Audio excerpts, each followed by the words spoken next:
I'm here with Ricky, Jon Sgroi now. Jon, you just completed your pro debut on the last Wanderer Promotions card. Coming off the amateurs into the pro scene, where's your head at? Yeah, man, that was really fun. That was great. That was definitely something that you'll never do it again and you'll never forget. But it's been a long time coming, and yeah, it was amazing. Yeah, it was good. And the crew did not put you in with a bum. It was a tough fight. Yeah, you didn't want to go down, man. Yeah. You wanted that knockout, I was like, oh yeah, but nah, didn't want to go down. You know what? I look back at the photos from the event, and every shot you've got his chin, and I'm looking at them like, how did he not go down?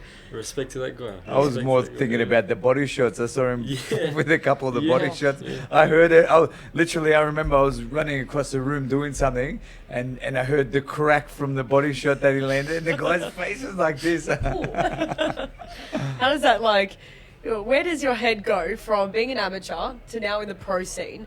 And you took, in the amateurs you don't really get to choose your opponents, but now you're choosing hard fights just going into the pros. Do you feel like that's a good decision for you?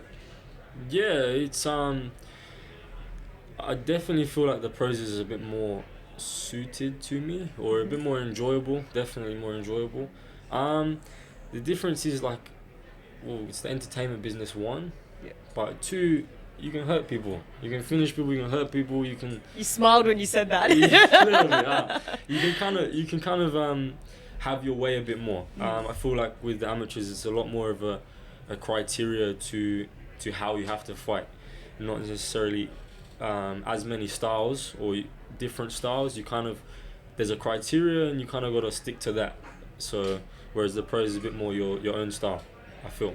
So. And training with Khalil in a pro environment now, you've got Ahmed Rita who's training with you. I heard about these wars that you guys put on. Yeah. Do you feel like that's developing you as a fighter in the best way? For sure. Yeah, it's all fun. It's the best time of the week is sparring days at the gym. But it's great to have people. I feel like since I began, I've had people that want to go just as hard as I do, and you just work off each other. Yeah. It's amazing. Yeah. And we've heard you're a pretty athletic dude. What put you into the boxing scene? Oh, it's a long story, man. It's a long story, but so just why I started boxing. Yeah. I was before I moved to Australia. Don't kill me, mum. I was getting into some trouble and stuff like that, and I'd always been definitely struggled to fit in. I think I'd had a million different types of groups, and I hung out with all types of people, and I always felt like the odd one out. Definitely, I was cool with these guys, but I was always struggling to find something that I felt comfortable in. And I got to Australia, promised my mum I was gonna lock in, and I was gonna do something that requires a lot of discipline, and started boxing, and just never felt so comfortable, or so you've got all different types of people in a boxing gym, every different background everywhere, but they're all united through boxing, and definitely found myself a place. So yeah. Well, we're moving into the new year as well, so we're nearly at the 1st of Jan 2025. Where do you see yourself at the end of 2025? Where do you want to be? What have you wanted to have done? To be honest, I'm a big person on just take it as it comes. Okay. Yeah, I'm definitely I haven't planned the next 5 minutes out, to be honest with you. I don't know what I get that vibe for some reason. Yeah. There's I think, I've learned a lot from other people as well. Living in the moment is very important, and being very present in the moment. The same way that fight before, you're never gonna do that again. So I was very present in that moment. I didn't have any other plan other than that. Same as the next one. Same as that. End of the year, definitely, a lot better position than I am now, and more experienced, and obviously a good year of fighting. But I'm focused on the next one. That's it. And is there anyone you're looking up to in the pro area? Who are you really sort of watching how they did it and say, I'll do the same? The man. Team Z, man. The man. There's only one. I knew it was coming. I knew you wanted to say it too. You set it up for me. It's gold. Has he been a really, special part of your career so far and telling you where to go? Oh, for sure. It's so much bigger than boxing with me and Tim, I never grew up with siblings, and I never had that feeling of, people say, the younger brother just wants to be like the big brother. I met that guy, and to me, when I first met him, he was not as big or as known, but that was like a hero to me, man. I was like, oh, there's someone that's like me or like us that's doing something. They want to beat the odds. They want to do something amazing in their life, and to me, that was a big thing for me. I was like, oh man, like we can do it. Like I can do something like that too. Love that. And yeah. It's very nice. Actually, I got That's that so energy from when I was interviewing you guys. It's like two brothers. It was really nice, the energy, and he's fully supported you. He didn't want to talk about himself. He wanted to only talk about you. And he's like, he had your back. And even like interviewing you in the ring, finishing that fight, you just saw their crew behind you, and I was like, oh my God, these guys love each other. That's so nice to have, though. Does he talk to you much about boxing and giving advice and that, or not really? When it's fight time, it's more the mental, mental advice. But no, other than that, we don't talk too much about boxing. Yeah. It's more just the confidant in general. Yeah. It's good. I like that though. It's nice to see, because it's one thing to have just a boxing friendship, but then having out of boxing, it's nice. You trust each other a lot more. For sure. What are you doing? Now you got the next fight lined up. What's the story with that one? What date? Just March 2nd. Yeah. You guys show. Very grateful to be back. Yeah. Bigger, better, and bigger things. Yeah. Super lightweight or welter? Super light, I think. Yeah. Super light, I think. So you're not eating too much over Christmas? He says that. We'll see what happens.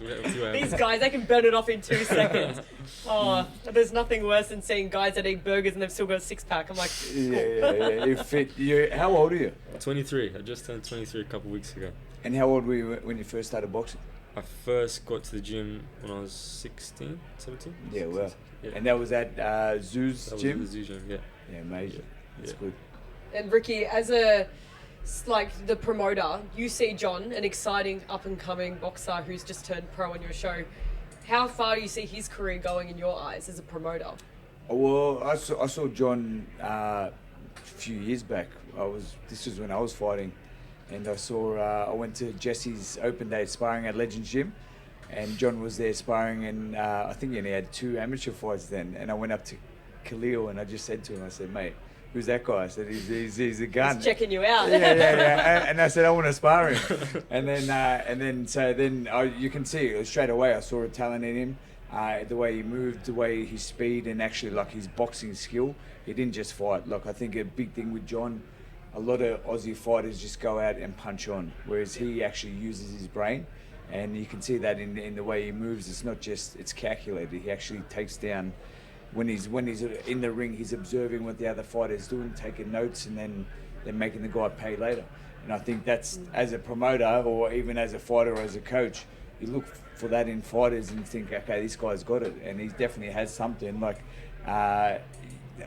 some guys you just look at and you know they're going to be good. Yeah. And Jon, for me, Jon's one of those guys. Like I feel like he's going to go very far, and the reason is because he's just got that. It's like an unexplainable charisma.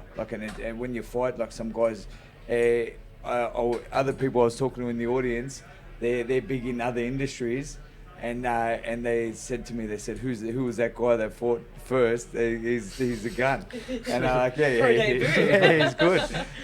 But they're guys that don't even know about boxing, but he was the most talked about fighter on the card in terms of his ability in general. So I think he's going to go very far. That's pretty cool to hear, right? Like that people are asking, you didn't even know. I got big time imposter syndrome now. Like, oh, that guy. Yeah. That's me. You know what I find pretty cool for a pro debut? You don't see a lot of Australian boxers at the moment taking the full rounds, and you got that in for your pro debut. Sky, man. It worked out well. He didn't want it. I know you didn't want to, but you're already ahead where, you've experienced what it is to really work down your opponent, and you did score in the end. And I thought that was great. And you got to actually show what you've got next. People are excited to follow your journey. Yeah. Knockouts are great and all, but when you show your talent in a full fight, that's pretty awesome. One thing that I do, like even I commend Killer in that on as well, because when we first started making the matchups, and I sent Killer, the guy goes, no, we want a guy that's going to give us a good run. Yeah. It wasn't like a lot of like being a promoter now. I see the truth behind fighters and who's really a real fighter. really about it, yeah, yeah, Who's and really who's about not. And to the team, when I put the name in front of them, they said, no, we want an actual guy that's going to put up a good fight. Yeah. You know, and I think that mentality there is what's going to get you ahead in the future, because a lot of the guys that just want to take easier fights, they're on a fast track to nowhere, because they're going to have 5 or 6 easy fights where they're going to fight guys that are just going to fold. And then on their 6th or 7th fight, when they're 7-0, they're going to fight someone who can actually fight, and they haven't built up bit by bit, and then they're going to be way too out of their depth where they're going to get stopped. And you see a lot of the guys, the Aussie guys, when they've gone overseas, if they haven't built up correctly, they bite off too much that they can chew. Yeah. You know, and it's I think the way you're doing it, like, it's only one fight in, but the way step by step and stepping it up, it's amazing. It's pretty It's cool. the way it should be done. And talking about overseas, obviously Khalil has, connections in America. Is there any chance of you doing a training camp over there, or is there anything that you want to do Even a overseas? fight. Yeah, for fight as sure. well. Like, I'm open to anything like that. I did get the opportunity to go with Tim to Vegas for the Mendoza camp. Right. So I was there for about just over a month. What was that like? Next level. Yeah. That was that real gladiator feeling. Yeah, You know, well, that was that real, like, I think especially not being there, or not from being there as well. Going You're to the sparring gyms, that as well? sparring there 2, 3, 4 times a week. Yeah, mad. You know, and, I think you walk into a lot of gyms and they're like, if they don't know you, what are you doing Who's there? this guy? Who's this guy? I'm going to smash this guy. The best thing about that place is that feeling, especially in Vegas, that feeling that, like, you earn your respect from fighting. If you go to those gyms, anyone can talk, anyone can do this, anyone can say, I've sparred this guy, I've done this, or come in with, winnings gear or something like that. Yeah. Killer boxing gloves on, walking in the gym, we'd like to spar, or they ask me to spar, we spar, and then there's so many respectful things that come after that. Americans, they love to talk the shit during the sparring. It's mad. I think it's great. I'm not the massive talker myself, but it gets you fired up and stuff, and that was an incredible experience as well. I'll never forget when I first had my first spar in Gleason's. No one even looked at me like batted an eyelid or whatever, and they put me in with this guy who was a young African American guy. The guy was a gunfighter coming up, and I ended up schooling this guy, and then we had about 60 people around the ring watching. After I got out, people coming up getting photos and that, and I'm just like, man, you disloyal bastards. Like me now. Yeah.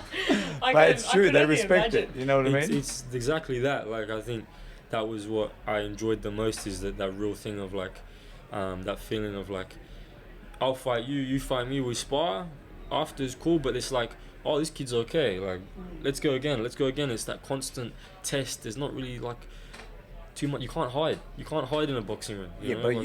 Big thing when you spar and you find out who a man really is. That's it. And then if you're matching it or holding your own, they're like, all right, this guy's he's the real deal. Yeah, exactly. It's a big thing. Would you look for a fight in America as well? Is that something that would be on the cards in the future?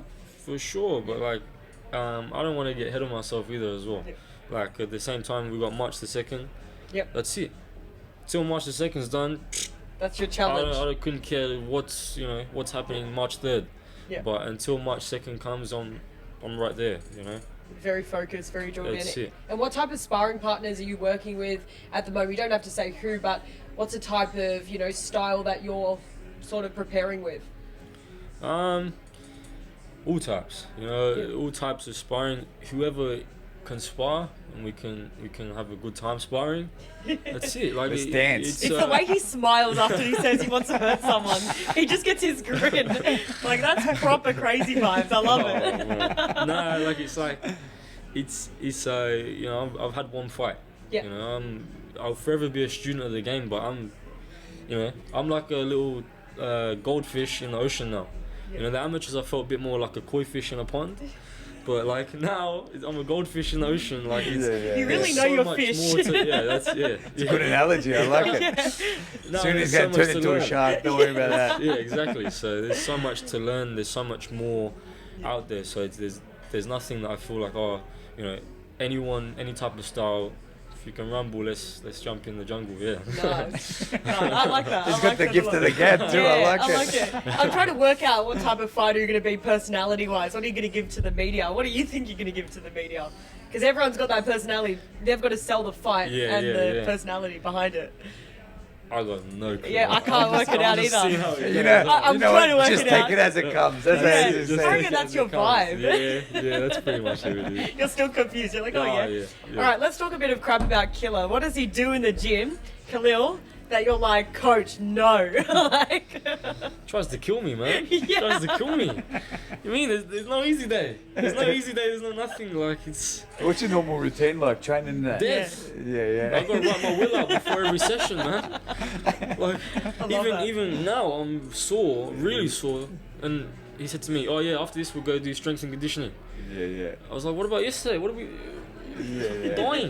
But yeah, no, he definitely pushes me to the limit, past the limit. Yep. But we've been working together for a long time, so it's just And it's important to have that really strong coach there that's going to For push you, sure. and you have that great relationship with as well. Oh, for sure. Like a coach is a close bond with a coach is like you will never experience that with someone else. You know, like not even your own father is gonna see you get beat up one day and then beat someone else up the next day, and they have to be there and willing and loving for both. You know, it's some fathers or maybe someone a bit closer. If they see you get beat up, they're gonna feel emotional too. A coach has to look at it and be like, "This is what you did wrong. You know, you got to learn from this." It's a constant help. There's do no everything. relationship like it, eh? No. The coach and the fighter. No. So Like different. you know, even with Arnell, like the amount of trust in that you have to have in them, and it's Yeah. like, and you know they're gonna take you somewhere that you can't go by yourself. That's it. Yeah. Yeah. You know, and Yeah. it's and when they do that, it's like I always used to say Arnell was like my little Yoda, because He looks like one too. Seriously, that's what he was like. Because he'd just be on the outside and he'd say one or two different little things, Yeah. and it just triggered me. I would never ever forget there was one sparring session that I was having, Yeah. and I couldn't, like, I was sparring a real good guy as well, and he goes, you're right there. He goes, you're just afraid just to let yourself go, and just he goes, you're gonna get tired anyway, Yeah. and he goes, just the magic happens when you're tired. And you just keep working. He goes, just keep working when you're in there. And then so I did that, and the guy ended up quitting. The guy that I was sparring. Yeah. And after he was just like, it was such a pin drop moment that how important the coach is with the fighter and having that trust. And ever since then, I know it was one of the most trusted confidants still in my life now. Yeah, it's weird how it works. Like, I remember after one of my state title fights, I lost, and I remember looking at Arnell, I'm like, I quit, and I got out of the ring, I started crying. I walked the wrong way at the end, he starts laughing at me. I'm like, there's no one else could laugh at me, and I would have killed him right now. Like, Yeah. it's just the vibe that you get, and you end up being like, wow, this person has seen me at my lowest. Yeah. And in the ring, people don't realize you actually are so vulnerable. Like, not everyone can get in that ring, and I have so much respect for fighters because Sure. you see them get in the ring, you're like, wow, not many people could do that. Yeah. 100%. Exactly that. You know, coach is a coach, a father, a brother, all in between, all mixed up into one. Like, I know me and Killer have had a lot of memories and a lot of silent car ride home, and a lot of joyful car rides home after sparrings too. You know, like it's all that relationship of building. They take your wins, they take your losses. You all Like Killer feel it the always same. says, never get too high on the highs Yep. and never get too low on the lows. Yeah. You know, so and I've been raised by him to always be like that. Yeah, nice. I'm still working on the lows part, but yeah, we're there. I remember You know there's what? times with Arnell and I just wouldn't even talk. Yeah. And it's just like that's what it was, you know. Or you're like shaking so nervous. You're like, it's like, calm down. Yeah. Don't tell me to calm down. If my parents did that, throw something at them. Like, Yeah. It's very weird. Like the mindset that goes into being a fighter with the nerves and then the wins, the losses, trying to deal with it all, and then still you do your normal life as well because you got to survive.